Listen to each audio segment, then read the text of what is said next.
Hello everyone, आप सभी का स्वागत है क्लैरिटी इन लॉ में। और आज की वीडियो में हम पढ़ेंगे क्रुएलिटी के कंसेप्ट को। देखिए, बीएनएस में जो क्रुएलिटी की डेफिनेशन है वो हमें बताता है सेक्शन 86, और क्रुएलिटी की जो पनिशमेंट है वो हमें बताता है सेक्शन 85। और साथ ही क्रुएलिटी की डेफिनेशन इसलिए भी इंपॉर्टेंट हो जाती है क्योंकि आगे आने वाले कंसेप्ट्स में, जैसे कि डाउरी डेथ, उसमें क्रुएलिटी का एक असेंशियल रोल है। तो आइए पहले सेक्शन 86 को पढ़ लेते हैं और जान लेते हैं कि आखिर क्रुएलिटी की डेफिनेशन क्या होती है। देखिए, सेक्शन 86 बात करता है for the purposes of section 85 cruelty means, मतलब सेक्शन 85 में जिस क्रुएल्टी की पनिशमेंट बताई गई है उस क्रुएल्टी का आखिर मतलब क्या होता है। तो उसी का मतलब हमें सेक्शन 86 बताने जा रहा है। क्लॉज ए बात करता है any wilful conduct which is of such a nature as is likely to drive the women to commit suicide or to cause grave injury or danger to life,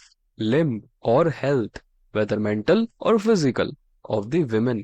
इसका मतलब हुआ एक willful conduct, यानी एक अपनी इच्छा से किया गया आचरण जो इस नेचर का है, as is likely to drive the woman to commit suicide, मतलब एक वुमन को सुसाइड करने के लिए मजबूर कर दे, और to cause grave injury, या फिर उसे गंभीर इंजरी करे, और डेंजर टू लाइफ, लिम्ब और हेल्थ, या फिर उसकी लाइफ को, उसके लिम्ब को या फिर उसकी हेल्थ को कोई खतरा हो, कोई डेंजर हो। अब वो फिजिकल भी हो सकता है और मेंटल भी हो सकता है। तो ये तो बात करता है क्लॉज ए। अब क्लॉज बी क्या कहता है वो देखते हैं। क्लॉज बी कहता है harassment of the women where such harassment is with a view to coercing her or any person related to her to meet any unlawful demand for any property or valuable security, or is on account of failure by her or any person related to her to meet such demand। इसका मतलब हुआ harassment यानी उत्पीड़न। किसका? एक women का। where such harassment is with a view, मतलब वो जो उत्पीड़न हो रहा है यानी जो harassment हो रहा है वो किस लिए किया जा रहा है? to coercing her or any person related to her, ताकि उस महिला पे, उस वुमेन पे दबाव बनाया जा सके, या फिर कोई ऐसा व्यक्ति जो कि उस महिला से रिलेटेड है उसके ऊपर दबाव बनाया जा सके। और वो दबाव क्यों बनाया जा रहा है? To meet any unlawful demand, ताकि एक अनलॉफुल डिमांड को पूरा किया जा सके। और वो अनलॉफुल डिमांड किस चीज की है? फॉर एनी प्रॉपर्टी और वैल्यूएबल सिक्योरिटी, किसी संपत्ति की, प्रॉपर्टी की, या फिर किसी वैल्यूएबल सिक्योरिटी की। Or is on account of failure by her or any person related to her to meet such demand, या फिर उस वुमेन के साथ, उस महिला के साथ, या फिर उससे रिलेटेड किसी पर्सन के साथ बस इसलिए हरासमेंट किया जा रहा है क्योंकि उनकी तरफ से वो डिमांड पूरी नहीं की गई थी। तो बेसिकली सेक्शन 86 में दो क्लॉजेज हैं, क्लॉज ए और क्लॉज बी, और दोनों ही हमें अलग अलग बातें बताते हैं। अब ये तो हो गई बेड लैंग्वेज और उसका मीनिंग। आइए हम इसी बेड लैंग्वेज को थोड़ा सिंप्लीफाई करके एक फ्लो चार्ट के रूप में समझते हैं। देखिए, क्रुएलिटी की जो ये डेफिनेशन है ना, ये एग्जॉस्टिव डेफिनेशन है जिसमें दो टाइप की बातें आती हैं, जैसे कि हमने क्लॉज ए और क्लॉज बी में पढ़ा ही था। क्लॉज ए बात करता है एक विलफुल कंडक्ट की जो कि हस्बैंड या फिर हस्बैंड के रिलेटिव के द्वारा किया जा रहा है, और वो विलफुल कंडक्ट किस नेचर का है? Which will drive a woman to commit suicide, जो कि एक वुमन को सुसाइड करने पे मजबूर कर दे, या फिर टू कॉज ग्रेव इंजरी और डेंजर टू लाइफ, लिम्ब और हेल्थ,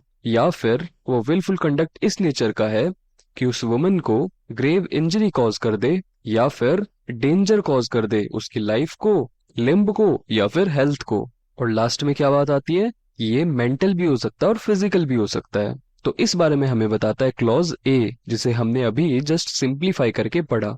भाई, ये क्लॉज बी क्या बता रहा था उसे समझते हैं। देखिए, क्लॉज बी हमें बताता है कि हरासमेंट ऑफ अ वुमन, यानी एक महिला के साथ उत्पीड़न हो रहा है, यानी उसे ट्रबल किया जा रहा है, उसे परेशान किया जा रहा है, या फिर टॉर्चर किया जा रहा है। और बेसिकली ये सब क्यों हो रहा है? ताकि उससे डिमांड की जा सके वैल्यूएबल सिक्योरिटी की या फिर किसी प्रॉपर्टी की। तो बेसिकली क्रुएल्टी में ये दो टाइप की बातें आती हैं। अब देखिए, कई बार क्या होता है, सेक्शन 86 को पढ़ते टाइम हमारे दिमाग में ये बात आती है कि वुमेन के साथ हरासमेंट हो रहा है ताकि उसके ऊपर कोई दबाव बनाया जा सके प्रॉपर्टी और वैल्यूएबल सिक्योरिटी की डिमांड को पूरा करने का। तो कई की बार हम ऐसा सोच लेते हैं कि ये चीज शायद डाउरी से रिलेटेड होगी, यानी दहेज से रिलेटेड होगी। लेकिन देखिए, ये जरूरी नहीं है। क्रुएल्टी के लिए जो कि सेक्शन 86 में बताई गई है कि वो सिर्फ डाउरी की डिमांड को ही पूरा करने के लिए की जा रही हो, जबकि सेक्शन 86 में जो क्रुएल्टी बताई गई है वो प्रॉपर्टी या वैल्यूएबल सिक्योरिटी की किसी भी तरह की डिमांड हो सकती है। आइए अब हम सेक्शन 85 को पढ़ते हैं, जो कि हमें पनिशमेंट बताएगा क्रुएल्टी की।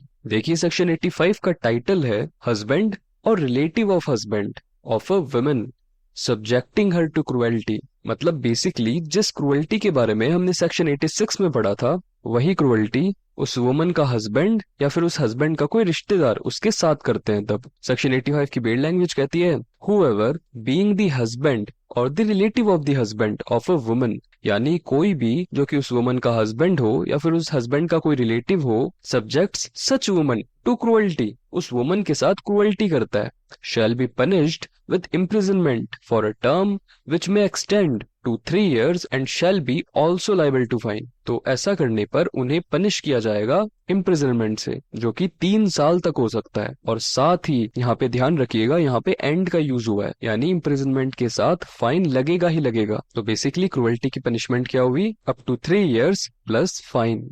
और इसी के साथ हमने क्रुएल्टी के पूरे कंसेप्ट को अच्छी तरीके से समझ लिया है। आज हमने पढ़ा क्रुएल्टी की डेफिनेशन को, जो कि सेक्शन 86 में बताई गई है, और क्रुएल्टी की पनिशमेंट को, जो कि सेक्शन 85 में बताई गई है। और अगली वीडियो में हम पढ़ेंगे डाउरी डेथ के कंसेप्ट को। अब अगर आज का लेक्चर आपको पसंद आया है तो इस वीडियो को लाइक कीजिए, अपने दोस्तों के साथ शेयर कीजिए और इस चैनल को सब्सक्राइब कीजिए। आज के लिए सिर्फ इतना ही। Thanks for watching. अगली वीडियो में मिलते हैं एक नए कंसेप्ट के साथ में।